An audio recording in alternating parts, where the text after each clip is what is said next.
सर्वप्रथम आपको बहुत बहुत शुभकामनाएं, बहुत बहुत बधाइयाँ, बहुत बहुत मुबारक।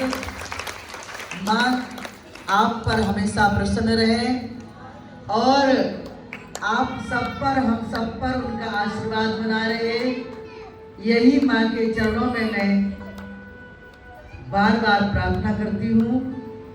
और आज हम कितने भाग्यशाली हैं कि हम माता जी के पावन जयंती को यहाँ मना रहे हैं। श्री माँ जिनका आपने सुना कि इस मंदिर के प्रांगण में श्री माँ का प्रवचन हुआ, उनके चरण पड़े हैं, तो ये भूमि बड़ी पावन है जहाँ माँ के चरण पड़े हैं। और हमारे धर्मपाल भाई कह रहे थे कि मैं तो श्री माता जी का प्रसाद हूँ। मैंने कहा कैसे?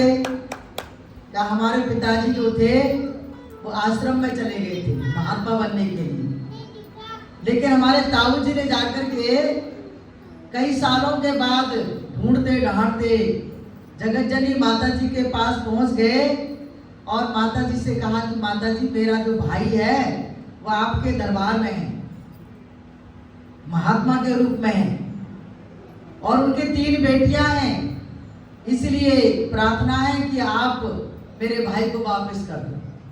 तो श्री माता जी ने इनके पिताजी को बुलाया, धर्मपाल जी के पिताजी को बुलाया और कहा वापस जाओ और तुम्हारे घर में एक बेटा आएगा जो ज्ञान का प्रचार करेगा।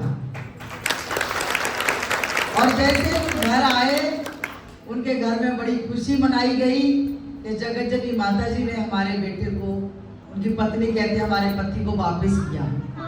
और जगत जननी माता जी के आशीर्वाद से धर्मपाल जी जो हैं उनका जन्म हुआ।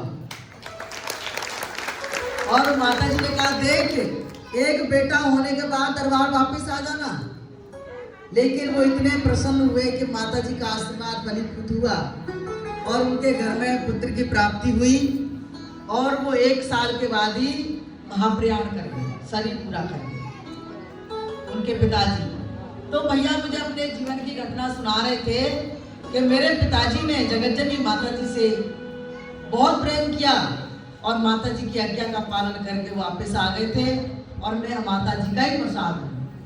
और आज उनकी बदौलत यहाँ के सभी भक्तों ने मिलकर के ये कार्यक्रम रखा और वो इतने खुश हैं कि उनको नींद ही नहीं आ रही है।